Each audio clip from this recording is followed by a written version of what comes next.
All right, so we were talking about the isomers. So let's try to draw a structure from this.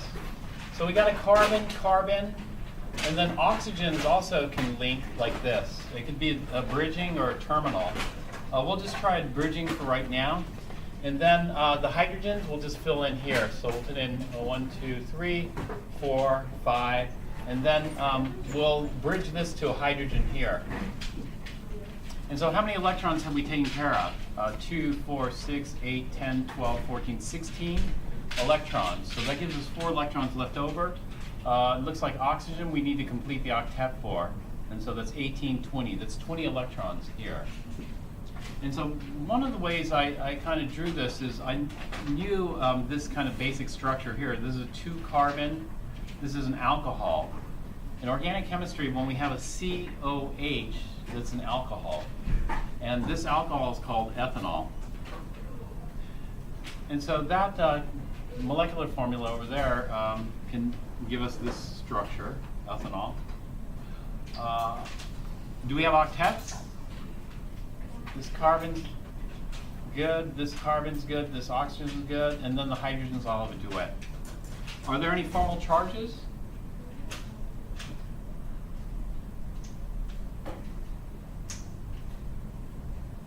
Is there a formal charge on the hydrogen? No. Carbon?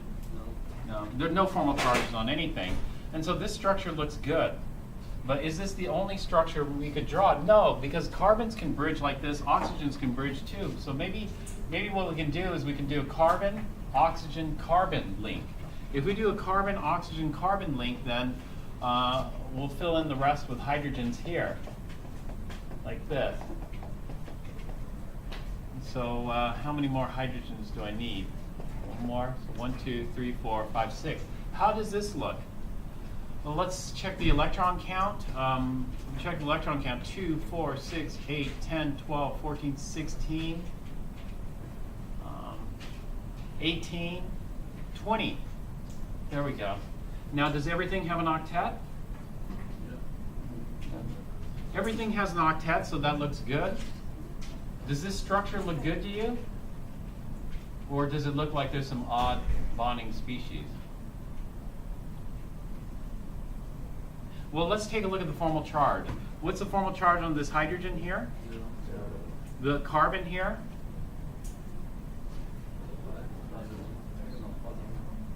Okay, let's count it. So we got 1, 2, and then half of this is 3.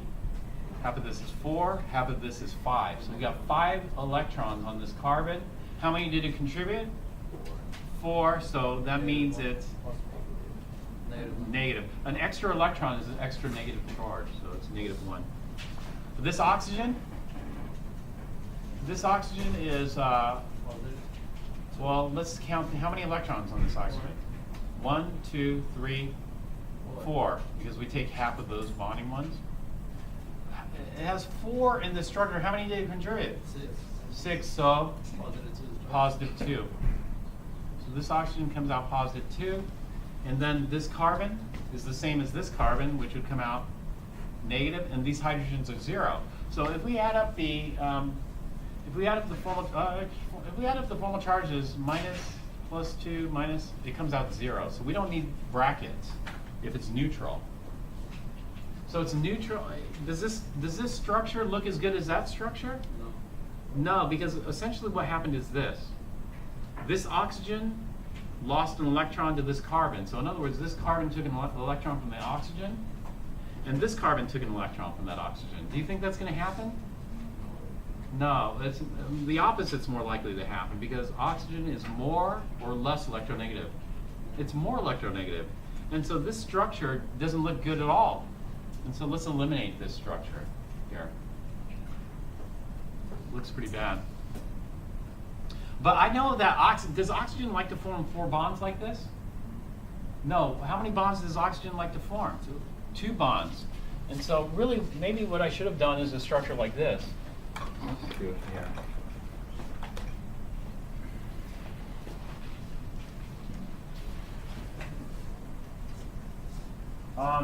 So if I do carbon, oxygen, carbon, and then let's put the hydrogens on the carbons like this.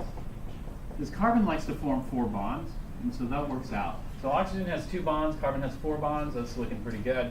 And then how many electrons do we have? 2, 4, 6, 8, 10, 12, 14, 16. I have 4, and those 4 I can just put on the oxygen. And so this doesn't look bad because this kind of looks like the alcohol part, you know? It has a bridging oxygen. And bridging oxygen, this is no problem with bridging oxygen. So I've got the bridging oxygen there. And is everybody happy with the octet? Let's just check. This carbon? Yes. Oxygen? Yes. And this carbon is the same as that carbon. So everybody has an octet. Hydrogens have a duet, so we're good.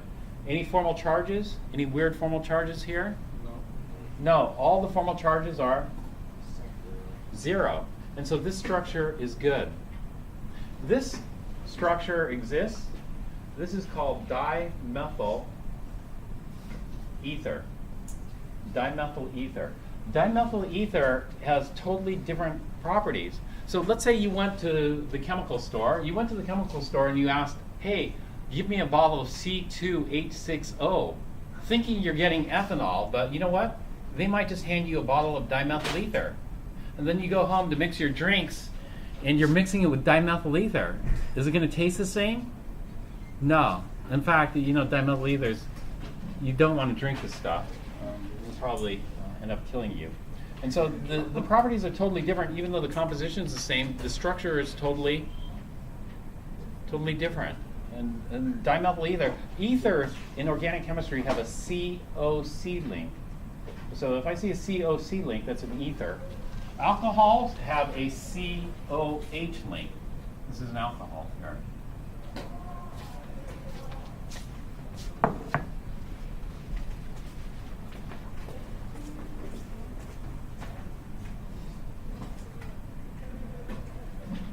So now what we're going to do is this Lewis structures. Now we're going to move on to shapes. You know, one of the reasons why dimethyl ether and ethanol have different properties, one of the reasons is because of the shapes of things. So let's first look at the shapes. When we look at the shapes of these, the Lewis structure doesn't tell us the shapes. The Lewis structure just maps out, you know, what's bonded to what, and where are the lone pairs. But it doesn't really show the three-dimensional shape of the molecule itself. In order to get this three-dimensional structure, we analyze the Lewis structure using something called valence shell electron pair repulsion theory. And so valence shell electron pair repulsion theory determines the shape by looking at how electron pairs repel each other. And so what is an electron pair? And how do they repel each other? Well, a pair is wrong because when we think about a pair, you know, for example, a lone pair.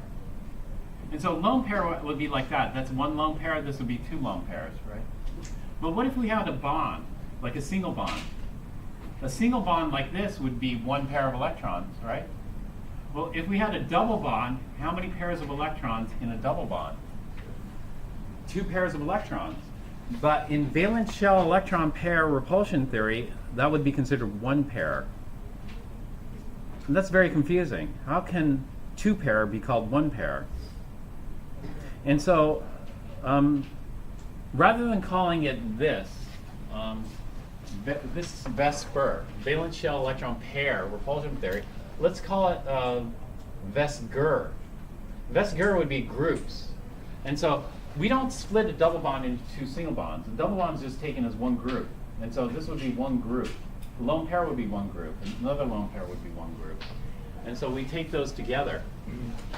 And so we could call this valence shell electron group repulsion theory, or VSGER. Or in our lab they call them sets. So sets would be VSSER. And so either of those would probably be better than VSPER because electron pairs are a bit of a misnomer. And so anyway, when we look at groups of electrons are negative charged clouds. You know? Negative charged clouds basically want to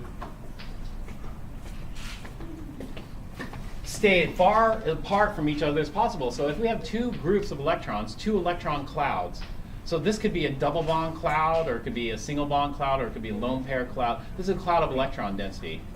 And so if I have two clouds of electron density, well, this is negatively charged, this is negatively charged. What are they going to do? They're going to try to get as far apart from each other as possible. They're going to adopt a geometry. And that geometry is called the electron pair geometry.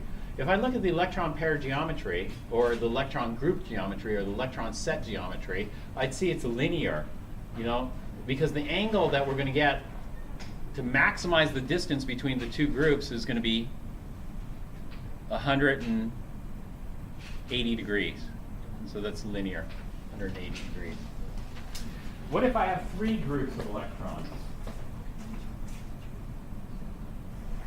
If I have three groups of electrons, do you see how they're going to minimize? So here's the atom stuck in the center. If there are three groups of electrons attached to the atom stuck in the center, then in order to minimize the repulsions, they're going to adopt this geometry. What's the geometry called?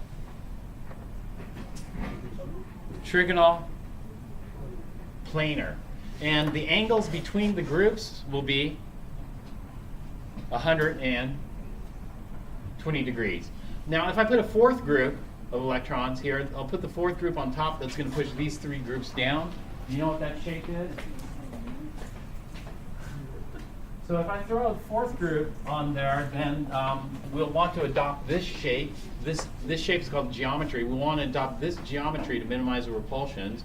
And this geometry is called tetrahedral. And if we look at the angles between the groups, they're all the same. It's 109.5 degrees. And those balloons can be anything. It can be a lone pair, it can be a single bond, it can be a double bond. They're just groups of electrons. And so if I consider each group as a let's say, a single bond, it'd look like this. If I had two single bonds, this would be it. Or two groups, this would be it. It'd be linear, 180. Three groups, what was this one called again? Trigonal planar. And the angles? 120. And this group, this is four groups. This group geometry, or electron pair geometry, or electron set geometry, is called tetrahedral. And the angles? All the angles are the same, 109.5. No matter which group you pick, it's going to be 109.5 in the next group. And so this is the electron pair geometry. And so we go back to this slide here. And so the groups, or the pairs, or the sets, they distribute themselves in positions around the central atom that are as far apart from one another as possible. This is going to give rise to the electron pair angle, or the angle formed by any two, which we saw 180, 120, 109.5. The 109.5 comes from the tetrahedral. Tetrahedral, the origin of the name comes from tetrahedron. We talked about this yesterday, but tetrahedron really doesn't belong on this slide.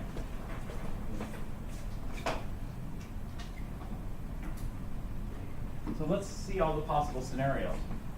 Now, that's the group, but we also have to look at where the atoms are. And we do that based on Lewis structure. So this is out of order. The first thing we do is we draw the Lewis structure. We draw the Lewis structure and count how many groups. So take a look at this. How many groups of electrons are around B? Two. I see two bonds there. So two groups. How many groups of electrons around B? Three. I see three single bonds. How many groups of electrons around B? I see three. One lone pair. Do you see the lone pair? One single bond and one double bond.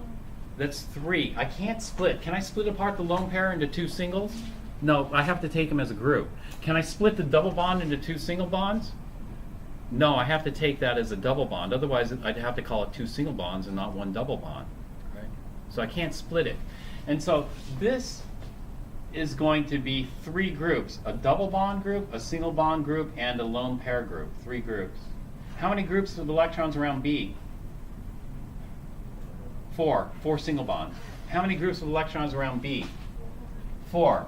Three single bonds and one lone pair. How many groups around B? Four. Two single bonds and two lone pairs. This is just a different way of drawing it. It doesn't matter how we draw it because the Lewis structure, we don't care about the geometry. You know, if I draw it like this, it looks like it's 180. If I draw it like this, it looks like it's 90. But neither are correct. Both of these are wrong. Because Lewis structures, we don't care about the angles, we don't care about anything. We just see how everything's interconnected. And so the shapes we don't worry about.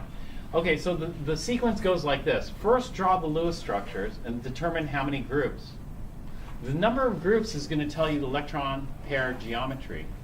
If you have a linear, you have 2 groups. This is 2 groups. If you have trigonal planar, you have 3 groups. So 3 groups is always trigonal planar. If you have 4 groups, it's always tetrahedral. 4 groups will be tetrahedral. All right, that's the group geometry. The group geometry is different than the molecular geometry. The molecular geometry is the geometry of the bonded atoms. And so we saw that earlier when I was talking about ammonia.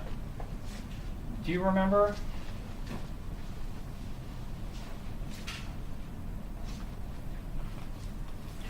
Ammonia?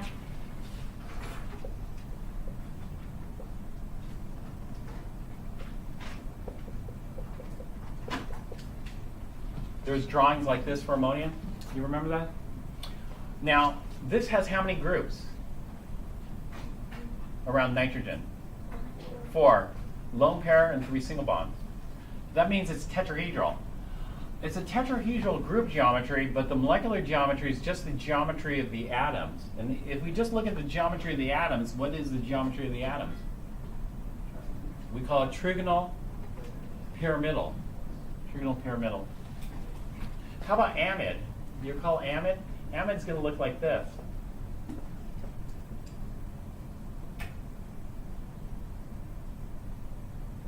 Amide looks like this.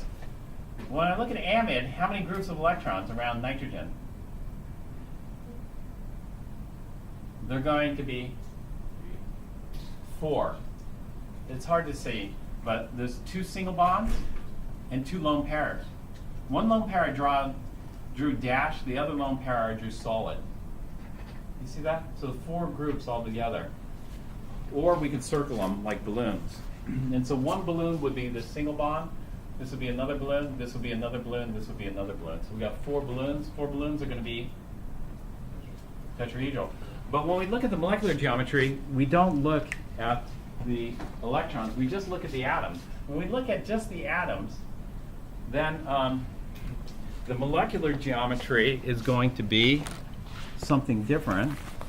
And the molecular geometry, actually I don't have green pen.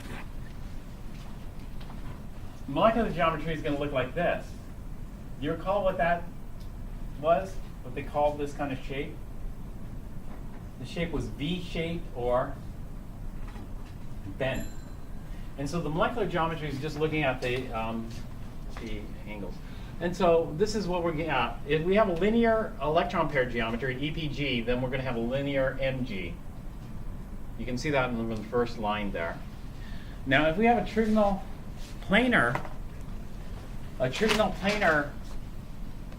EPG will yield either a trigonal planar MG, that is the EPG and the MG match, or an angular or bent or V MG, because we eliminate that lone pair. This is what it's going to look like. It's going to be bent at a 120-degree angle.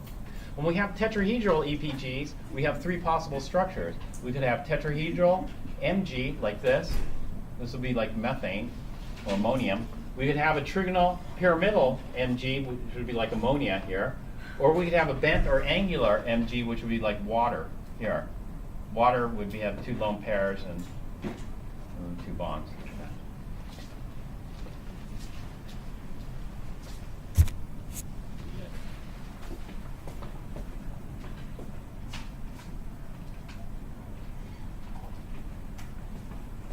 So all 3 of these have the same group geometries. There are 4 groups. There are 4 groups. Here we'll have 4 groups. And so all of these will adopt the tetrahedral electron pair geometry. But the molecular geometry is different because the molecular geometry was just looking at the atoms. So this is a tetrahedral molecular geometry, this is a trigonal pyramidal molecular geometry, and this is the bent angular molecular geometry. Some people use these to figure it out, like 4 bonded atoms, no lone pairs, 3 bonded atoms, 1 lone pair, 2 bonded atoms, 2 lone pairs.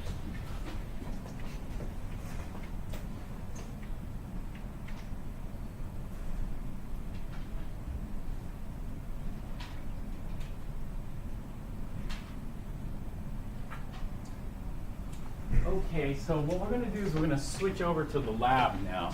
And we'll go through some of these together to analyze here. The lab is exercise B.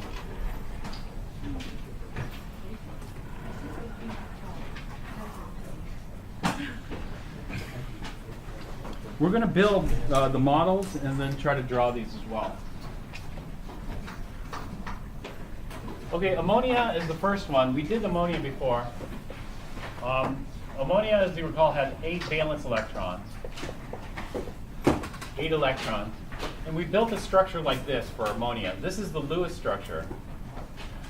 But the Lewis structure doesn't tell us about the geometry of the shape. And so what we do is we analyze the Lewis structure. And so this is going to be part of the analysis of the Lewis structure. And the first thing is, okay, number of valence electrons, 8. We did that before. Central atom. What's the central atom on this? Central atom is nitrogen. How many sets? Okay, sets are the electron pairs or groups. Electron pairs, again, are just kind of weird to talk about, but this is near the end of the lab supplement.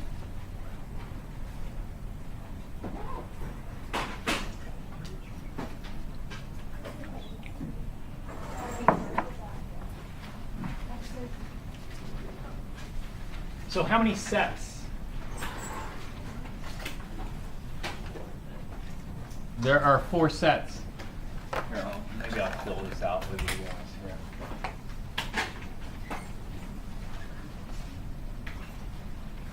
So we're doing ammonia. There are 4 sets. Nitrogen is the central atom. How many bonded atoms are there? 3 bonded atoms. How many lone pairs? 1. So we got 3 bonded atoms, 1 lone pair. What is the set geometry? Or the EPG? Or the EGG? I call it EGG, electron group geometry. What is the EGG? Tetrahedral. T-E-T-R-A-D-R-E. Tetrahedral. A-E-L. Actually, I missed some. Tetrahedral. All right, there we go. In tetrahedral, okay, what we do is we're going to make this. Now, can you take a blue atom from your model kit?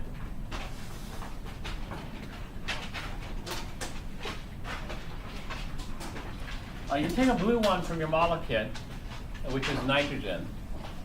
And for the lone pair, use a short stick. And so we'll use this short stick to represent the lone pair, and then we're going to use the long stick to represent the single bond. And the single bond's to hydrogen. Hydrogen's a white atom. And so we're going to get something like this, where you're going to get blue, and then a long stick to a white, and then another long stick to a white, and another long stick to a white, and then a short stick for the lone pair. It's up there. So do you guys have it? All right, what's the angle? What are the angles here? 109.5. All the angles are the same. They should all be 109.5 degrees. What is the molecular geometry? When we do the molecular geometry, we're just looking at the geometry of the atoms. So what is trigonal, pyramidal? And so the molecular geometry is trigonal, pyramidal.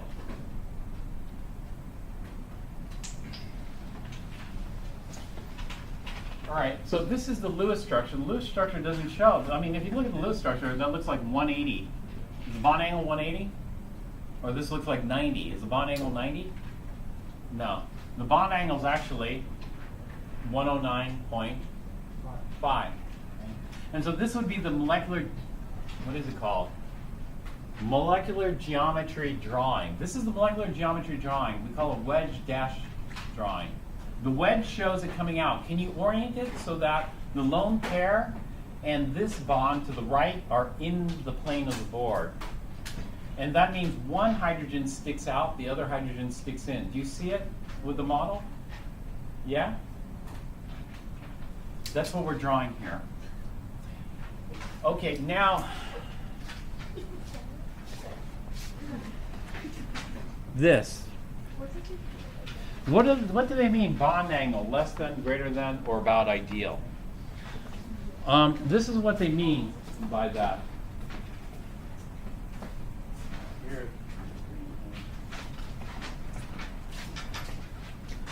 When I think about the bonding electrons here, there's a tug of war. There's a tug of war for the bonding electrons between which atoms? Between nitrogen and hydrogen. So if there's an electron cloud here, there's a tug of war for the bonding electrons. Are they equal in strength? Nitrogen and hydrogen, are they equal? Or is one stronger? Nitrogen's stronger. Nitrogen has a higher what? A higher electronegativity. So nitrogen's going to pull on the cloud more than hydrogen. But does hydrogen completely let go? No. And so we call this what kind of bond? This is called a polar covalent bond. And so we got a polar covalent bond here and a polar covalent bond here. Like this. All right, now how about this pair of electrons? Nitrogen's in the tug of war with who? Actually, is there a tug of war here? No. There's no tug of war. Here, nitrogen's fighting for the electron cloud. Fighting. But here, does it have to fight for the electron cloud? No. So what happens is nitrogen can easily hold on to this electron cloud very tightly. If nitrogen holds on to that electron cloud very tightly, that means a higher negative charge density will result. And so what we see here is a higher negative charge density. Higher negative charge density, because it's going to really pull in that electron cloud to it. If it pulls in that electron cloud, what results is this. That has more negative charge, which means it needs more space. It needs more breathing room. And what's going to result is this. That lone pair is going to push the bonding pair in, this bonding pair in, and this bonding pair in. And the end result is we have a distortion of the angle. This angle should be 109.5, but it's closer to 107. This angle is closer to 107. And the reason it's closer to 107 is because of all this negative charge that got crowded up at the top. All that negative charge is pushing down these. Does that make sense? Yes. All right. And so this is what we call the distorted angle. The distorted angle is going to be less than ideal, and it's going to be about 107 degrees. So less than ideal, about 107 degrees. That's because the lone pair is a bigger balloon than the single bond. It goes, as far as balloon sizes go, lone pairs are the biggest balloon, so they're going to need the most room. Double bonds are the next biggest, followed by single bonds. Triple bonds are also very big too. Triple bonds are bigger, the biggest, but triple bonds, the scenarios are always going to come out as a 180 type scenario.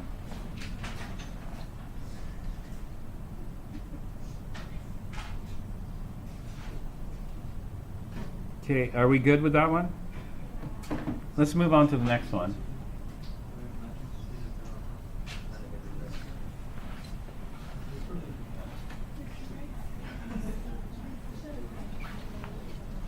All right, let's do PCl4 plus.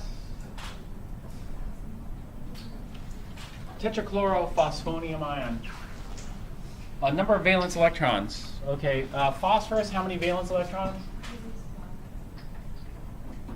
For phosphorus?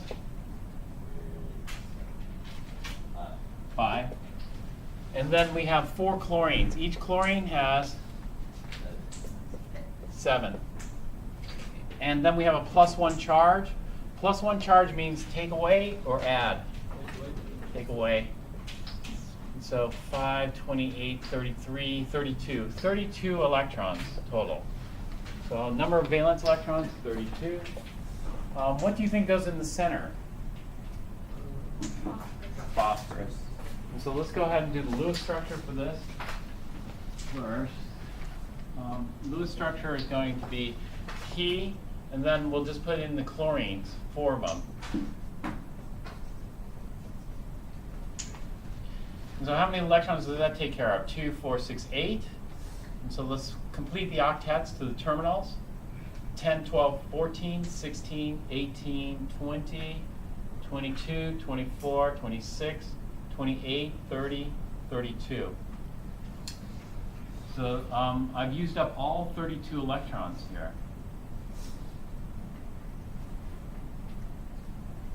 Does everybody have an octet? Yeah, everybody has an octet, so they're happy. But what about the formal charges? What are the formal charges?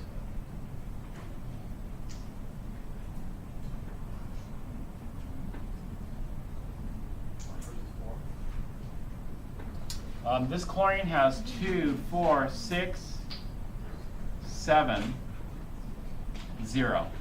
This phosphorus has 1, 2, 3, 4.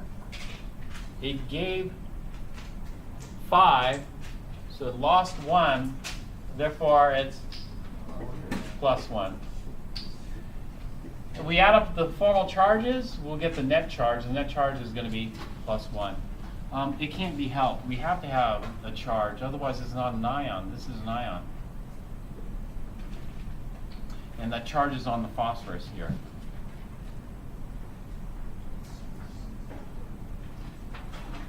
Okay, so the central atoms, phosphorus, how many sets do we have? How many sets? 4 sets, consisting of how many bonded atoms? How many lone pairs? Giving a set geometry. If we have 4 sets, 4 groups, it will be tetrahedral. Tetrahedral. All right, so what we're going to do is we're going to build the model and draw it. And so what we're going to do is take a phosphorus, which we'll use, let's use a blue or a black for phosphorus.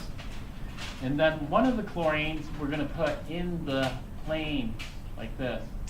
Another chlorine we'll put in the plane like this.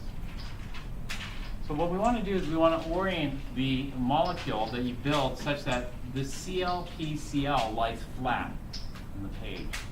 If that lies flat in the page, then one chlorine is going to stick out of the page, and the other chlorine will stick into the page.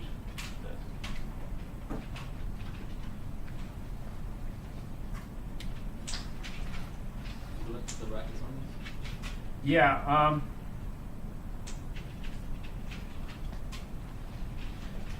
We need the brackets because this has a non-zero charge. In fact, we know the phosphorus is positive, And the chlorines are 0, so this is going to have a net positive charge. And so this is the formal charge. The sum of the formal charge is equal to the net charge. And we're done. And so what you got to do is you got to build this and make sure you can draw it like this. Do you guys see how I oriented it? Yeah. Okay. Good.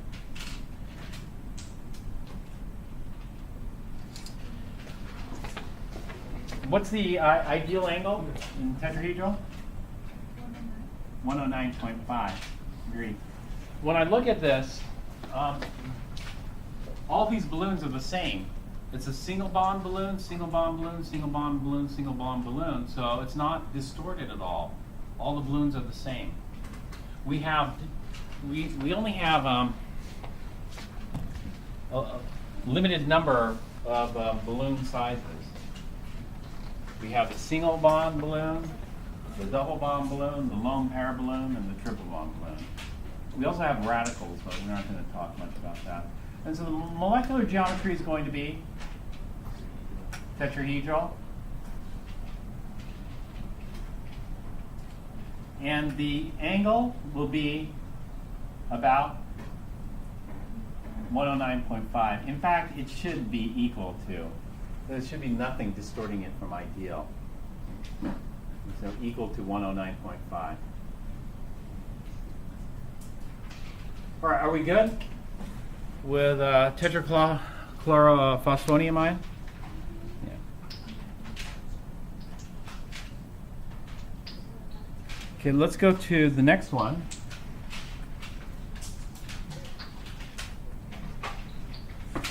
The next one is nitrosyl chloride. Nitrosyl chloride. Okay, so let's do this. Nitrogen, how many? 5, Oxygen? 6, Chlorine? 4. And chlorine's 4? You sure? 7. Chlorine 7. So 7. Any charge? No charge. So 13 plus 5 is 18. 18 electrons total. So number of valence electrons, 18. Central atom. Oxygen. Well, normally we do the least electronegative or most electronegative of the central. Because all of these, nitrogen can be a central. It was a central in ammonia, right? Oxygen can be central. It was a central in water.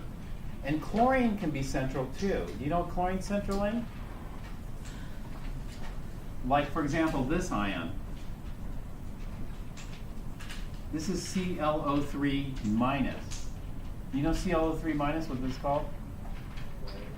Chlorate. And so chlorine actually can be central in chlorate per chlorate, chloride, hypochlorite. And so the general guideline is what goes in the center.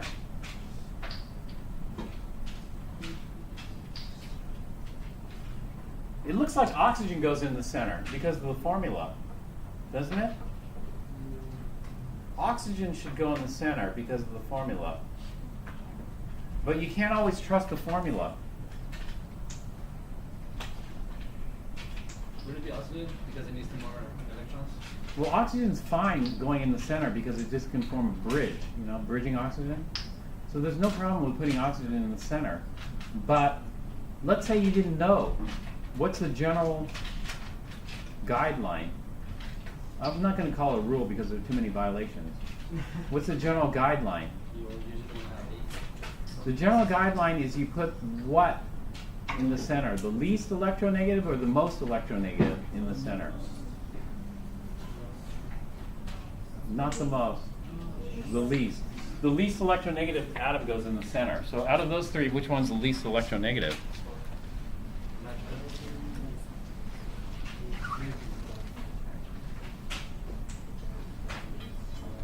It's tricky. Chlorine is.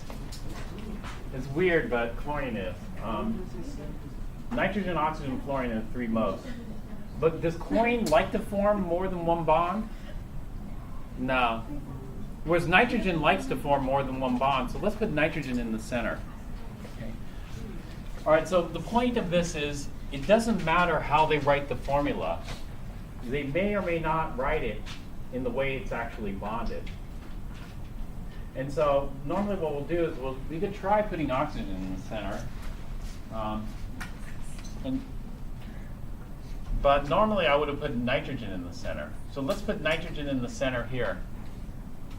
If we throw nitrogen in the center, and then we'll bond an oxygen to this and a chlorine to this, what's the structure that would result? And so we got 18 electrons. We used up 4. And so I'm going to complete the octets to the terminal atoms first, followed by the central. The central atoms get filled last.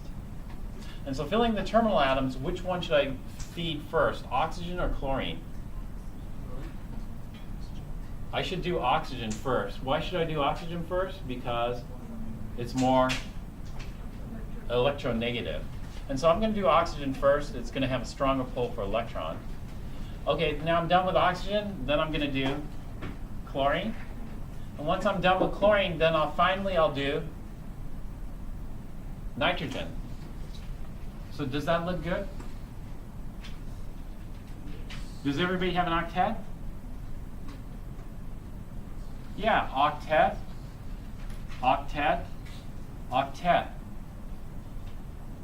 So everybody looks good. They all have octets. Is there a problem? I have too many. How many electrons did I use? Let's see, 2, 4, 6, 8, 10, 12, 14, 16, 18, 20. I used 20 electrons. I have too many. So I have to remove 2. So which should I take? Should I take them from oxygen, nitrogen, or chlorine? I should take them from Nitrogen? I should take them from nitrogen, the central atom. Take them from nitrogen. But if I take them from nitrogen, then there's a problem. What's the problem? Nitrogen doesn't have an octet. So is there a way I could rearrange the electrons so that nitrogen has an octet? Make more bonds? Yeah. Good. I'm going to make more bonds. And so who's going to make the sacrifice? Oxygen or chlorine? Oxygen. Oxygen. The reason oxygen is going to sacrifice is because oxygen likes to make 2 bonds, whereas chlorine doesn't. And so oxygen will make that sacrifice. Not only that, the charges. So now, does everybody have an octet? Do we have the right number of electrons? 2, 4, 6, 8, 10, 12, 14, 16, 18. Right number of electrons. Everybody has an octet. This structure looks good. Except we didn't check one thing. We need to check the formal charge. So let's check the formal charges here. Oxygen, 2, 4, 5, 6. It's good. It's good, 0. The nitrogen, 2, 3, 4, 5. It's good. And this chlorine, 2, 4, 6, 7, 0. So they're all 0. So this structure looks good. And so if we put nitrogen in the center, it looks good. But what if we put oxygen in the center? If we put oxygen in the center, would it look good as well? So let's put oxygen in the center, and we're going to go NOCl. That looks fine. You know, a bridging oxygen is no problem. We've seen lots of bridging oxygen. So I'm thinking this looks pretty good. And then let's complete the octets. Should we do nitrogen or chlorine first? We're going to do nitrogen first. It's more electronegative. Then we'll do chlorine. And then the last to get filled will be the central. But we have a problem here. The problem is too many electrons. So let's take them off the central. And now we've got to form a double bond. Let's take it off nitrogen here. Okay, now does everybody have an octet? Yeah. Everybody has an octet. Is this structure good too? No, this structure is no good. Why? It has 3 bonds. Yeah, oxygen, well, oxygen can have 3 bonds, but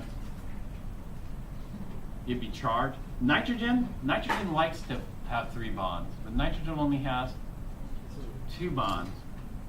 And so the charges are going to be messed up. Let's see what the charges are. What's the charge on this? 6. So -1. The charge on this? -1 again. Let's see. The charge on the chlorine? 0. Okay, the formal charges have to equal the net charge. The net charge on this molecule is 0. And so this doesn't add up. -1 should add up to -2. This is not a -2 ion. So one of these is wrong. Which one? Maybe both. Oxygen. Oxygen should be, Positive. right. Now it adds up. So essentially, if there's a tug of war for an electron, nitrogen versus oxygen, who won? Nitrogen. Does that seem right? No, oxygen's strong. And so between these two structures, which one do you think is more stable? The left one. So be careful. Even though it looks as if oxygen goes in the center here, it didn't. Nitrogen goes in the center.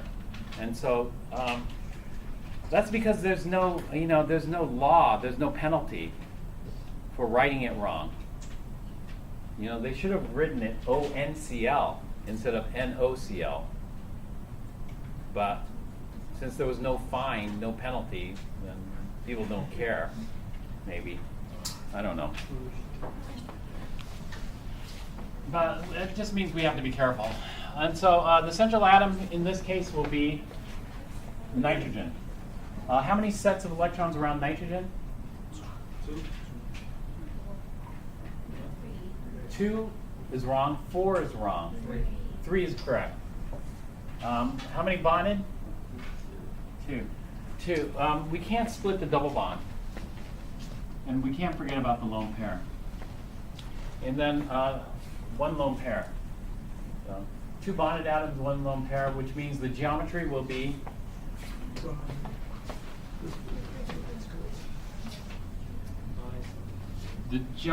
is going to be, if I have 3 balloons will adopt a trigonal planar arrangement.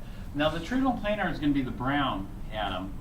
The brown atom that you guys have has 5 holes. You have to, there's 2 holes that are 180, so you hold those, and then there are 3 holes in the center part that are 120.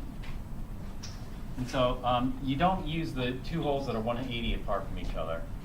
Just do this. And so what we're going to do is we're going to put nitrogen in the center, and then we'll put a lone pair up here at the top, and then the double bonded oxygen we'll put down here, and the single bonded chlorine we'll put like this. Double bonds are short, and so put a short stick here, a long stick here, and a short stick for the lone pair. Oxygen's usually red, chlorine's green. And we should build it. Do you see that this is flat? Yeah. If it's not flat, then you're not using the right holes in the brown atom.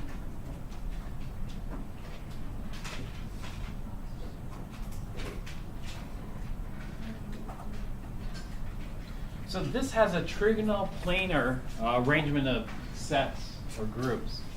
A lone pair group, a double bond group, and a single bond group. Which group has the biggest balloon?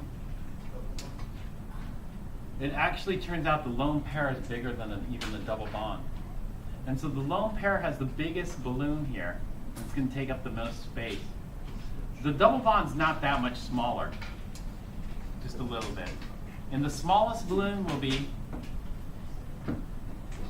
the single bond. Okay, so this is our trigonal planar EGG, EPG, or set geometry. What is the ideal angle here?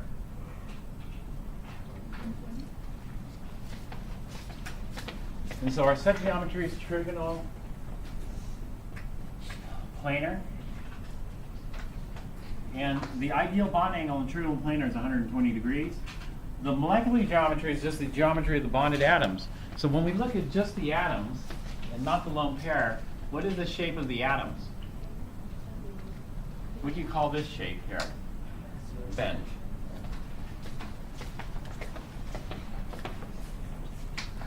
It's bent at 120? And what is the angle? All right, now this is tricky because we got to think in terms of balloons.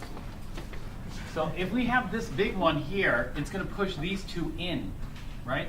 But this one's big too, so it's going to push these two out. So we have a countering effect. This one pushes it one way, this one pushes it the opposite way, this one, the single one. And so what we're going to say is that they're about the same, equal and opposite, roughly. So we're just going to say about 109, about 109 degrees.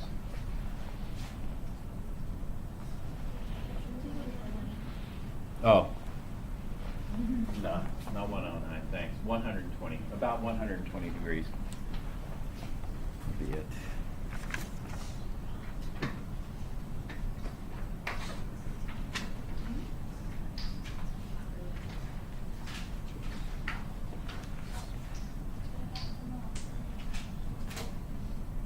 Oh, what time?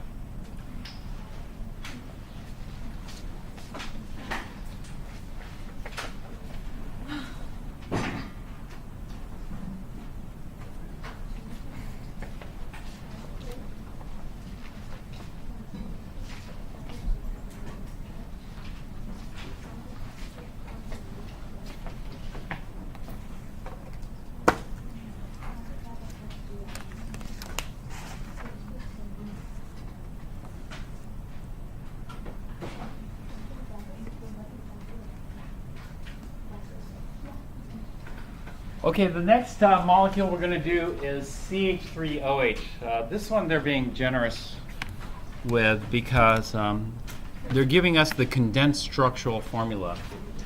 CH3OH is called methanol. It's going to have how many valence electrons? So carbon? I'm skipping. I skipped 2 pages, I think. Yeah. Did you find it? Yeah. Okay. I'm skipping. We aren't going to have enough time to do all of them, so I just want to hit certain ones. So carbon has how many? 4.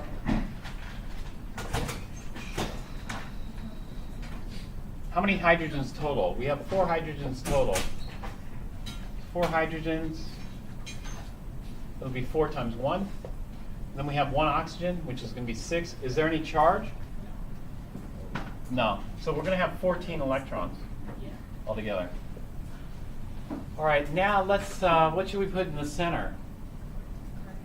Carbon. Carbon for sure should go in the center. So we'll put carbon in the center and then maybe bond 3 hydrogens to it and an oxygen. Does that look right? Yeah. Okay, and then we have another hydrogen. Where should we put the other hydrogen? Can we put it to the carbon? Can I put another hydrogen? What would the problem with this structure be? Yeah, too many electrons on carbon. Carbon cannot do this. You know what this is called? This is called an expanded octet. Carbon absolutely refuses to expand its octet. There's no way you can get more than 8 electrons around it. An octet is a max.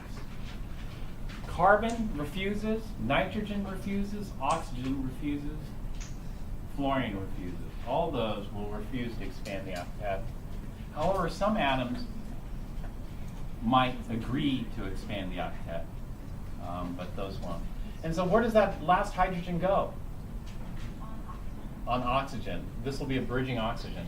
And so this is what we call an alcohol. A COH link is an alcohol. And this is a 1 carbon alcohol, so we call this methanol. Methanol. 1 carbon alcohol. Did we use up all the electrons? So let's count it. 2, 4, 6, 8, 10, 12, 14. Now we've used up all the electrons here. Okay, does this structure look good? Yeah, everybody has an octet. Are there any formal charges? No. So this structure is looking good. In fact, this is methanol here. And so what we're going to analyze is this. It turns out there are 2 central atoms in this particular structure. The first central atom is carbon. The second central atom is oxygen, which is down here. So what we're going to do is we're going to look at carbon first. Okay, for carbon, How many sets? 4. Okay, how many bonded atoms? How many lone pairs? 0. What is the set geometry? Tetrahedral. This is the abbreviation for tetrahedral. T, capital T sub D. If you get tired of writing tetrahedral. What is the ideal bond angle for tetrahedral? 109.5. Actually, there's 2 here. You see there's an HCH and an HCO. And so they missed the HCO. So I'm going to write that in here. The HCH and the HCO should have the same 109.5 bond angle, ideally. What's the molecular geometry? Well, let's go ahead and build this out. Now, carbon is a black atom, and so we'll put the carbon like this. The way we're going to do this is if there's any kind of bridge, we put the bridge down and right. And so the bridge is going to be oxygen here, so I'm going to put it down and right. And that means the hydrogen I'm going to put in the plane of the board here. And that means one hydrogen sticks out of the plane of the board here, and a third hydrogen sticks into the plane of the board here. And so take a black one and make an HCO in the plane. Now this O, I don't want you to use a red. I want you to use a blue for this O. Blue is usually used for nitrogen, but our reds, they forgot to drill 2 more holes in the red. There's only 2. We need the 4-hole blue one.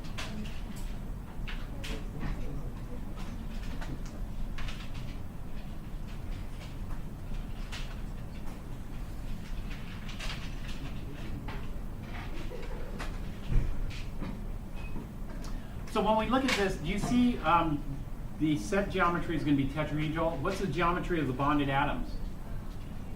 Tetrahedral. And so it's tetrahedral, tetrahedral. Do I expect any distortions? No, I don't expect any distortion or very, very minimal distortions because all the groups are the same. It's single bond, single bond, single bond, single bond. Although the atoms are different, this is hydrogen, this is oxygen, but that's only going to lead to very minor distortions.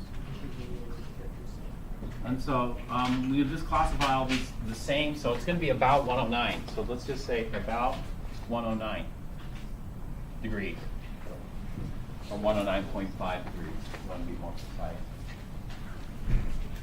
Okay, so that's the carbon. Now let's take a look at oxygen. And so I'm going to move the paper up here.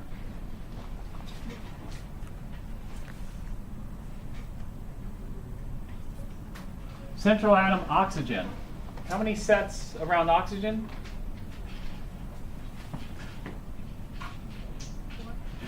4 sets. How many bonds? How many lone pairs? Set geometry? Tetrahedral, which means the angle is 109.5 degrees. And so let's go ahead and do that. All right, now this oxygen, what I'm going to do is I'm going to put this bond in the plane, and then I'm going to put the hydrogen in the plane. And so this link is all in the plane. That means one lone pair is going to stick out of the plane. And so I'll try to make that lone pair bold, and one lone pair will stick into the plane of the bowl.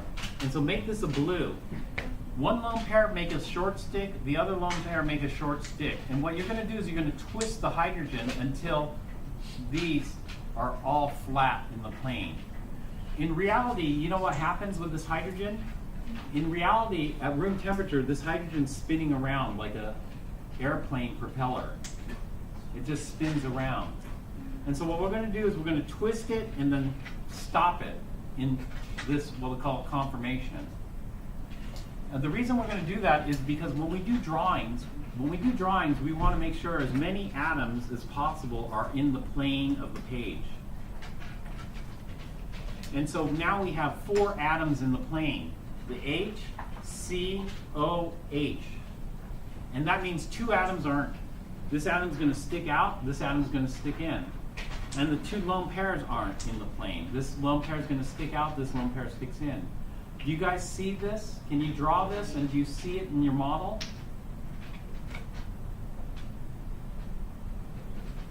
Do you see it in the model?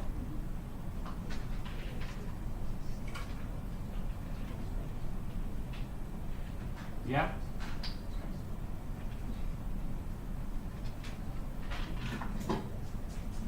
All right, now what is the molecular geometry around oxygen? Bent. Molecular geometry is bent.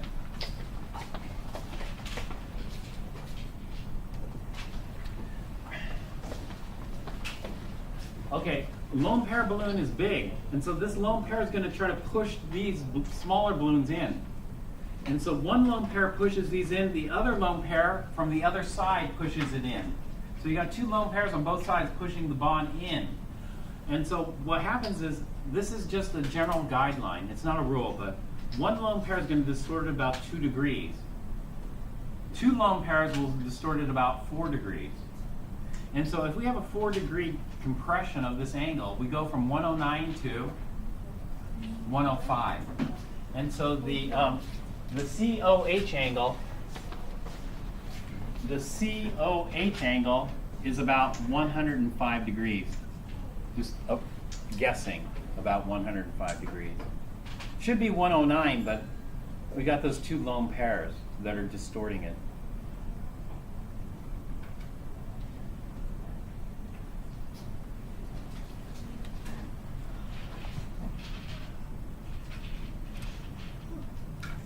Okay, are we good with this one? Okay, let's move on. I'm jumping around here a little bit.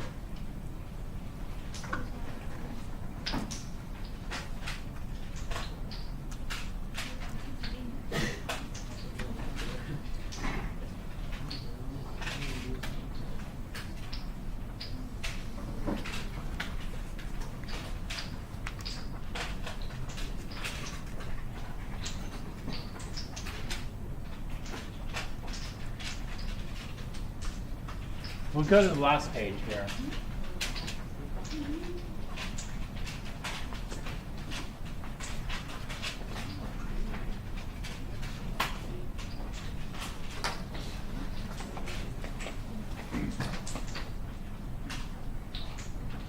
We're going to do this molecule. This molecule is called glycine. Glycine is also an organic molecule.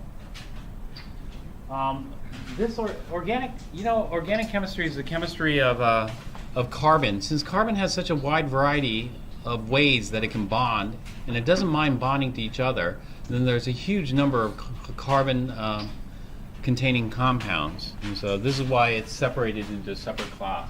And so this one is called an amino acid, glycine. It has two groups on it. One group is the amine group on the left here. It's this nitrogen group. This nitrogen group kind of looks like ammonia. And the other group is this acid group here. Amines are weak bases, and this is what we call carboxylic acid. It's weak acid. And so it's a base and an acid in the same molecule. Why don't they neutralize each other out? Because they're on opposite ends. You know, kind of ironic in a way. But let's go ahead and build the structure for this. So there are different ways of building the structure. One way of building the structure is knowing, the bonding environments. For example, nitrogen. How many bonds does nitrogen like to form? Nitrogen likes to form 3. Well, 2 of those bonds are going to be to hydrogen. And the third one must go to carbon. And then, let's see, carbon is going to have 2 hydrogens bonded to it, looks like. And then that's going to be bonded to a carbon, which is going to be bonded to a oxygen, which is going to be bonded to a oxygen, which is going to be bonded to a hydrogen. So let's complete the octets. If we complete this carbon, let's complete the octets here. Let's complete the octets to the oxygens first. So those are more electronegative. And then the nitrogen next. And finally, the octets to this carbon here. How does that look? Does everybody look happy? Yeah? Yeah, everybody has an octet, so everybody's happy. Is that correct? Do you like this structure? No? It's too long? Okay. Well, your intuition is telling you something's wrong with it, and something is wrong with it. But maybe not too long, but too many. Too many what? Too many electrons. How many electrons do we have to work with? So nitrogen has how many? 5, and then 2, 4, 5 hydrogens. So 5 times 1. And then 2 carbons would be 2 times 4. And then 2 oxygens would be 2 times 6. And then there's no charge. So we don't have to take any weight. So 5, 10, 18, 30. 30 electrons total. So how many have we used here? 2, 4, 6, 8, 10, 12, 14, 16, 18, 20, 22, 24, 26, 28, 30, 32. I used 32 electrons here. That's not right. This 32 electrons, no, I can't have 32 electrons. So I have to remove 2 electrons. Well, who's going to be the loser? Which one? Should I take 2 away from the oxygens? 2 away from the carbons, or 2 away from the nitrogen? Nitrogen. Well, I'm going to pick carbon. Why? Because it's the least electronegative. So if I got in a tug of war with carbon, chances are I might win that because it's not as strong, right? And so I'm going to pull them off carbon. Now I got 30 electrons. I'm good. Does that structure look good? I know what I can do. I don't have an octet here. So how can I get an octet? Yeah, so what I'm going to do is I'm going to take this lone pair and double bond. Now am I good? Yes. Yeah. Now it looks good. Or does it? You know, have you ever seen an oxygen-oxygen single bond? No. Can you switch to oxygen in the front? We could try that. Yeah, you know, carbon loves to form links like this. 1 carbon, 2 carbons, 3 carbons. In fact, we have names for those. 1 carbon chain is meth, 2 carbon chain is F, 3 carbon chain, pro, 4 carbons, bu, 5 carbons, pen. Do you remember memorizing those? No? Yes? Okay, some people remember memorizing those. If you don't remember memorizing those, then they weren't memorized. But anyway, oxygen hates to form links like this. Do you know what kind of link this is? You've probably seen this before. Have you seen this? What do we call this? Peroxide. What do you know about peroxide? Peroxides, are they stable or unstable? Yeah, peroxides are unstable. And so is glycine, this amino acid, unstable like a peroxide? Does it start to decompose? Yeah. Glycine? Well, let me show you what organic peroxides are like. Organic peroxides are another class of compounds that have that This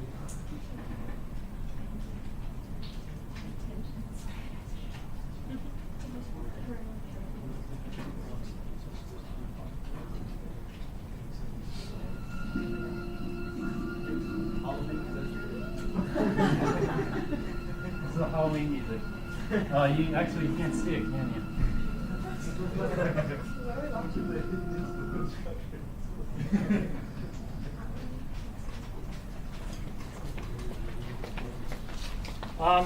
Organic peroxides usually contain some carbon, some hydrogen, that kind of stuff. Carbon, hydrogen is usually thought of as fuel. And peroxide, if you have peroxide in the molecule, organic peroxides are very dangerous. And so let's take a look at a couple of bottles of organic peroxide. Here, you see those? 2 bottles filled with organic peroxide.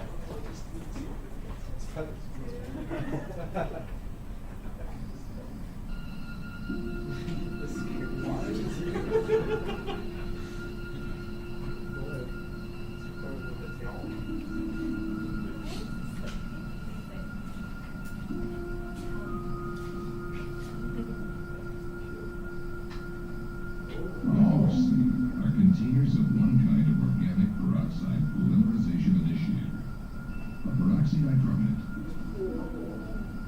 What started them on their way to violent decomposition was exposure to elevated temperatures. This particular product must be stored below 0 degrees Fahrenheit. These containers were not. They were, in fact, allowed to reach the self-accelerating decomposition temperature. I.e. room temperature. Normally when you have peroxides like that, you put them in the freezer. The danger here is far from over, and we are just beginning to see the extent of the damage. The president is You guys might have remembered this, because this happened recently. Remember the peroxide plant in Texas? More than 6,000 The one that blew up? homes have been destroyed. More than 84,000 more damaged. And early estimates of residential flood damage are on as high. When did this happen? That was a flood. One of the peroxide plants in Texas during the floods got flooded, and it screwed up the cooling system, which caused the explosion. Do you guys remember that? This happened like a couple of years ago or a year ago. Maybe not. Well, anyway, peroxide links are bad. We want to avoid peroxide links. And so it's weird the way it's written here. When we look at how it's written, it shows this as CO2. Those 2 oxygens aren't actually linked together. It's like this is CH2. Those 2 hydrogens are bonded to the carbon. Well, these 2 oxygens are not bonded to each other. Those 2 oxygens are bonded to the carbon. And so let's redo this molecule here. And we're going to build it like this. And so we're going to have an H, N, C, and then we'll throw another H there. This C is going to go to this C. Now this C is going to be bonded to an O. Actually 2 O's, like this. And then this is going to have 2 H's here. And then one of these O's will have an H, because there's an H stuck on the end. You see that? Yeah. Why are peroxides, well, let me get back to this in just a second, but why are peroxides dangerous? Why are peroxides dangerous? They're unstable. Why are they unstable?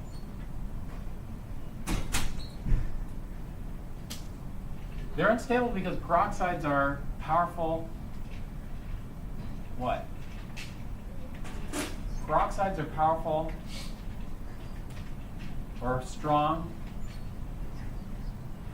Well, it looks like they're fine because the formal charge is all 0. They got an octet. Why should they be unstable? Formal charge is all 0. They got an octet. Why should they be unstable? There are 2 reasons they're unstable. Oxygen doesn't like to bond to itself with single bonds. These bonds are unstable. And 2, what's the oxidation state of oxygen in peroxide? Not the formal charge. The formal charge is all 0. The oxidation state is -1. What's the happy oxidation state for oxygen? Not -1. Oxygen wants to be -2. So peroxides are oxidizers. If you combine that with organics, most organics are electron rich. So if you have an organic peroxide, you're taking something that's electron rich and having it mixed with something that's electron poor, and so that's why you got the big fires of those bottles there. But let's go back to this. So if we avoid the peroxide, we'll do it like this. And now let's go ahead and fill the octet. So what should I fill the octet to first? The terminal oxygen or the bridging oxygen? The terminal. Okay, then I'm going to go this oxygen, and then finally this nitrogen here, and then finally this carbon here. Now everybody has an octet. Does this look good? Does this look good?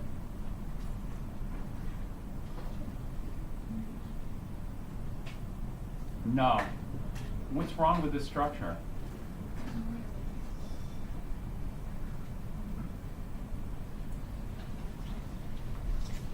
This structure does not look good because, yeah, I have too many electrons. How many electrons are here? Yeah, so I have to eliminate 2. Which 2 should I eliminate? Can't you double bond carbon oxygen? Yeah, so let's eliminate the 2 on the carbon, and now it's good.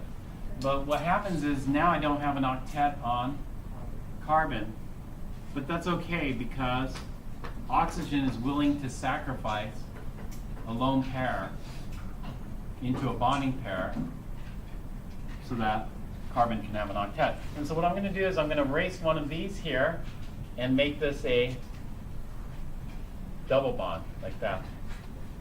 Now we're good. Where did you put it? I'm sorry?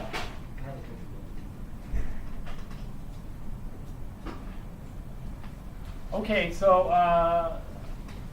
does everybody have an octet? Yeah. Hydrogens have a duet. Everybody else has an octet. Are there any formal charges?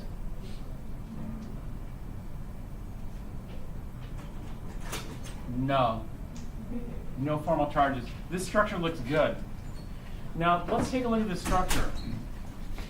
This part is called the amine. You know why it's called amine? It looks a lot like ammonia. You know, the only difference between this and ammonia is rather than having a carbon here, we have a hydrogen. But hydrogen and carbon have similar electronegativities.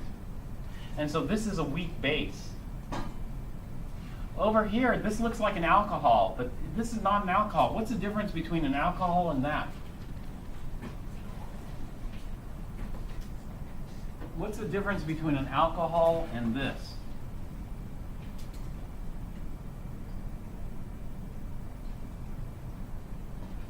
Maybe I need to draw an alcohol. Let's draw, give me an alcohol to draw. Let's draw ethanol. CH3, CH2, OH. This is ethanol. Let's draw ethanoic acid. Do you know what ethanoic acid looks like? Ethanoic acid looks like this. CH3, CO2, H. Or we call this CH3COOH. CH3CO2H or CH3COOH. What's the difference between ethanoic, aka acetic acid, and ethanol? They both have the COH. This has a COH, this has a COH. But this one we call an acid, this one we call an alcohol.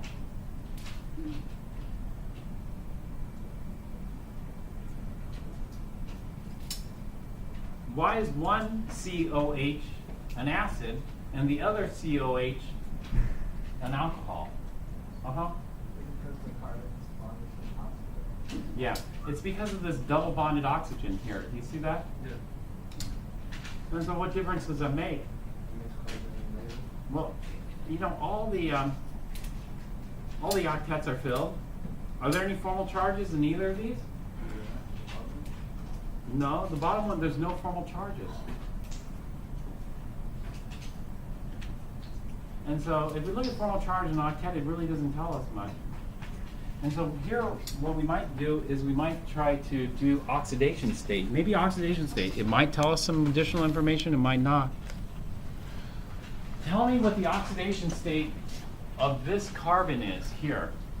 What's the oxidation state of this carbon? Here.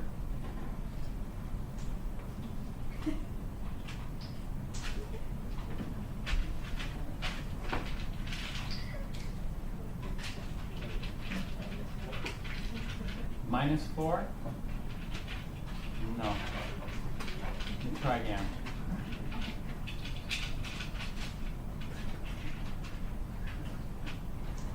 Oxidation state is winner take all or 50-50 split? Winner take all. Okay, carbon versus hydrogen, who wins? So that's 2. Keep track for me. Carbon versus carbon, who wins? It's a tie, so that's 1. So 2 and 1 is 3. Carbon versus hydrogen? Yeah, it's actually going to be +2. It's going to take both of them. And so we got 2, 4, 5. Carbon versus oxygen? Oxygen wins. So this carbon ends up with 5. How many did it contribute? 4. So the oxidation state on that carbon is -1. Okay, what is the oxidation state on this carbon here?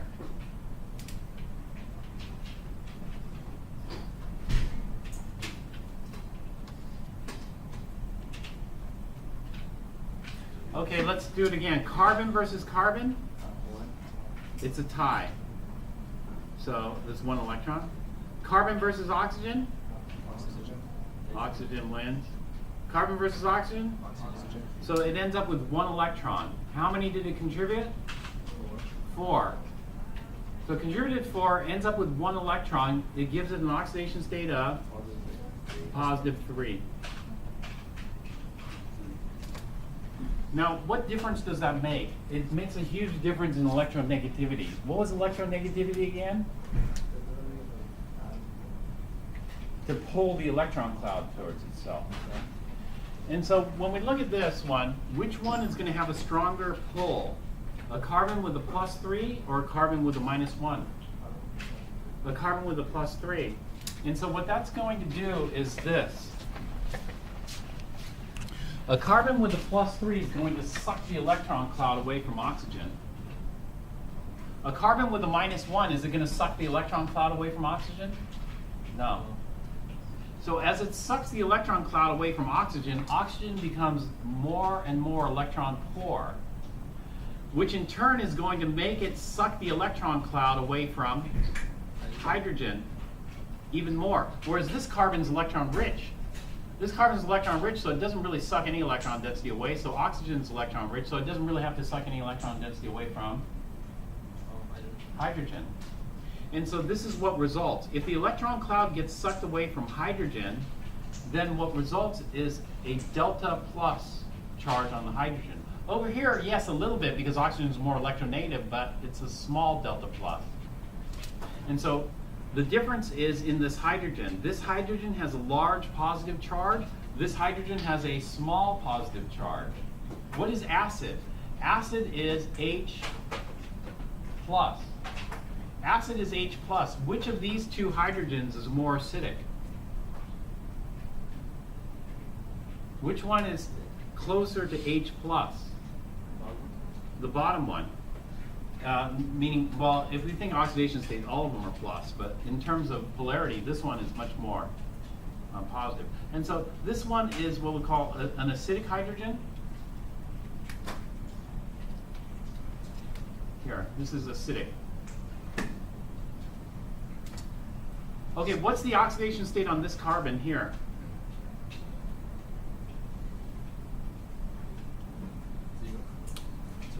No. No. Okay, carbon versus hydrogen? Carbon, so that's 2. 4, 6. Carbon versus carbon? Tie. So 2, 4, 6, 7. It contributed 4. It got 7. The oxidation state is -3. -3. So is the electron cloud being sucked away from these hydrogens? If carbon has a -3 charge, is it going to suck away the electron cloud from the hydrogens? No. So these hydrogens are non-acidic. This hydrogen is acidic. These hydrogens are non-acidic. And this hydrogen is extremely weak as far as an acid goes. And so alcohols are really considered non-acidic. Alcohols are considered non-acidic for the most part. It takes a powerful base to attack it. There are powerful bases that will attack this hydrogen. They won't attack these hydrogens over here necessarily. So considered non-acidic for the most part. Whereas carboxylic acids are considered acidic. And so this is not an alcohol, this is a carboxylic acid. It's because of this carbon here. And that's going to make this hydrogen much more acidic than these. These are going to be non-acidic hydrogens, essentially. Although these two can potentially be acidic. And so this is our amino acids. Let's finish the structure for this. And so the number of valence electrons we counted already. The central atom is going to be nitrogen. So let's take a look at nitrogen first. Here. How many sets around nitrogen? 4.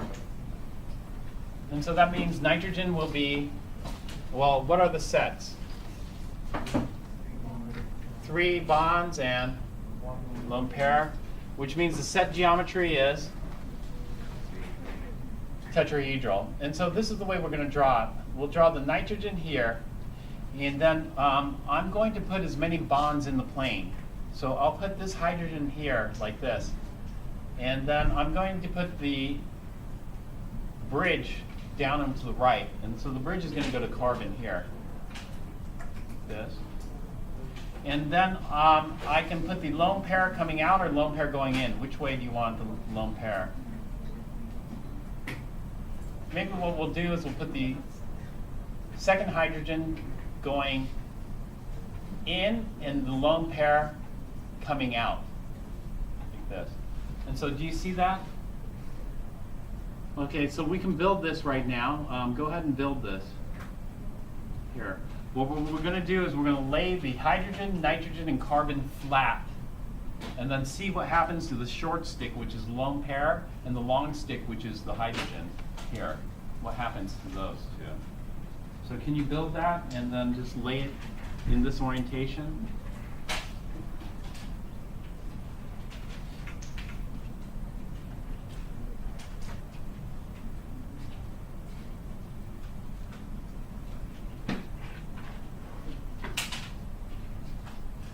Okay, so use the blue for nitrogen.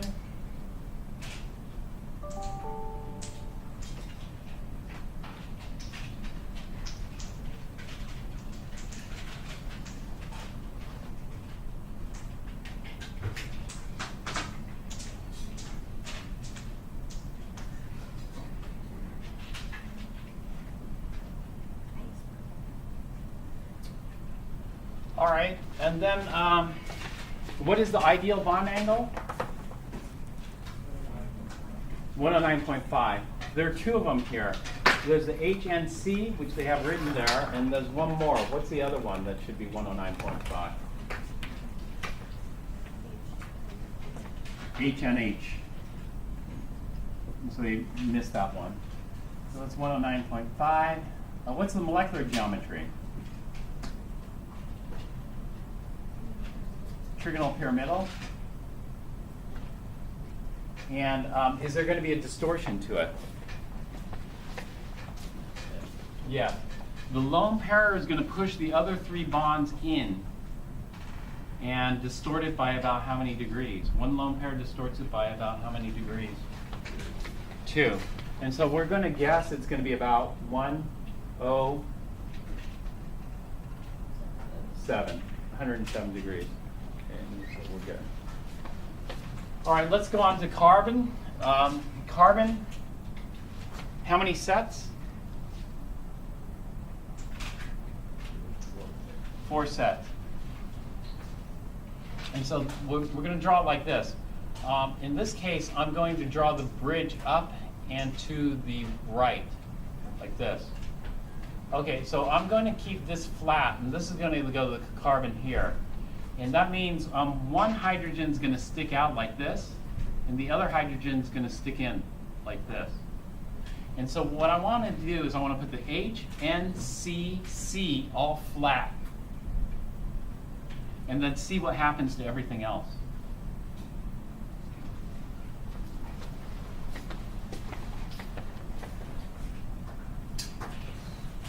And so this is the first carbon. There are 4 sets, 4 bonded, 0 lone pairs. What's the set geometry? Tetrahedral. What's the ideal bond angle? That's the HCC angle. So this is the HCC angle, but they're missing one angle. What angle are they missing?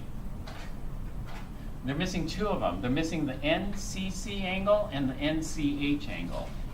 And so all of those should be the same. So the NCC angle and the NCH angle are missing.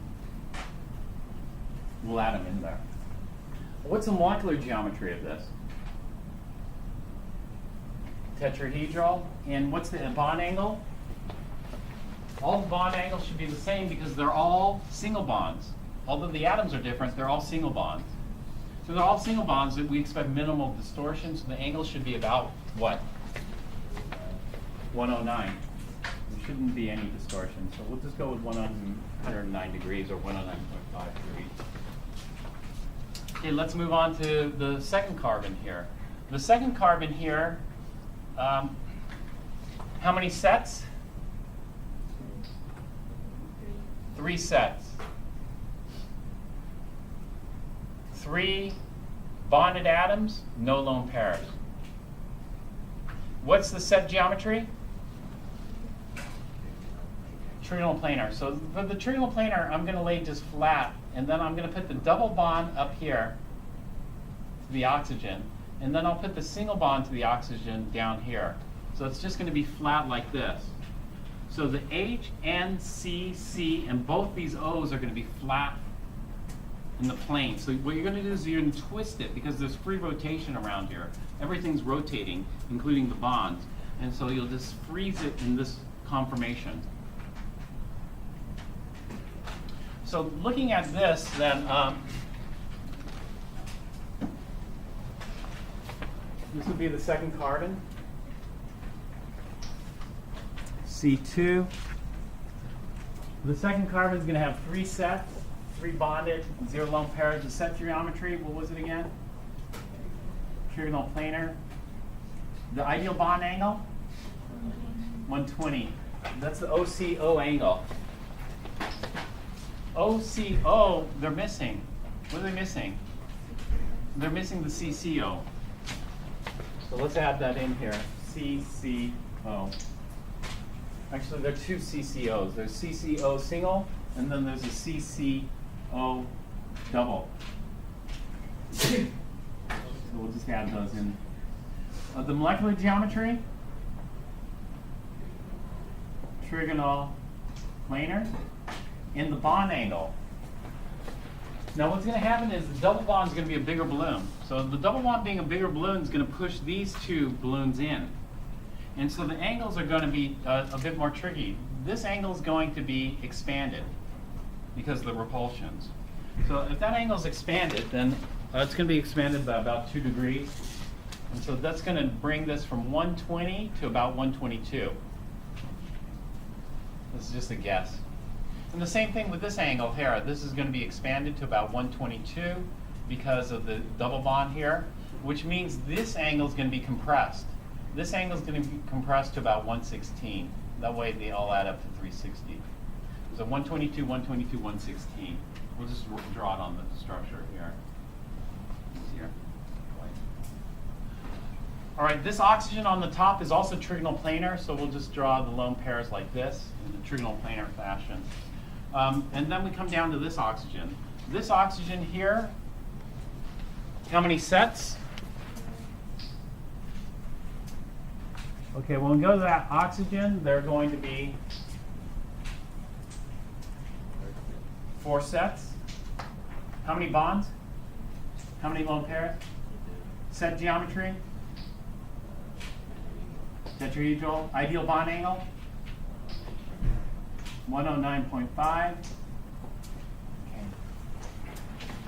And so what we want to do is we want to draw as many atoms in the plane. So what I'm going to do is I'm going to draw the hydrogen atom up like this. in the plane. And so now look at the zigzag I have in the plane. 1, 2, 3, 4, 5, 6, 7 atoms in the plane. Do you see that? Okay, what that's going to do is it's going to push one lone pair out of the plane and then the other lone pair into the plane. Now what I want you to do is I want you to build this oxygen using a blue, because the red doesn't have enough holes, so we can't use it. And so use a blue one here, put 2 long sticks and 2 short sticks. The 2 short sticks will be the lone pairs, and then you can see how the lone pairs orient themselves when you stick everything flat like this. But remember, this is like a propeller, it's spinning. And so we're just going to freeze it. And so what is the molecular geometry that we see there? The molecular geometry would be bent, and what's the angle? Well, what's going to happen is one lone pair is going to push it in, like this, and then the second lone pair is going to push it in. So you got 2 lone pairs pushing it in, and so the angle is going to come out to about 107 would be 2-degree distortion. You're going to get about 4-degree distortions. So it's going to be about 105. So it's going to be about 105 degrees. In fact, that's what we see in water. When we look at water, water's bent. There's 1 lone pair here, 1 lone pair here, and the bond angle in water is 105 degrees. Actually, 104.5 degrees is what we see. All right, we're out of time, so you need some time to reorganize the model kit. You want to reorganize it like it is on the inside cover. There's a picture. And so just rearrange everything that way. And then we're going to come back to this later.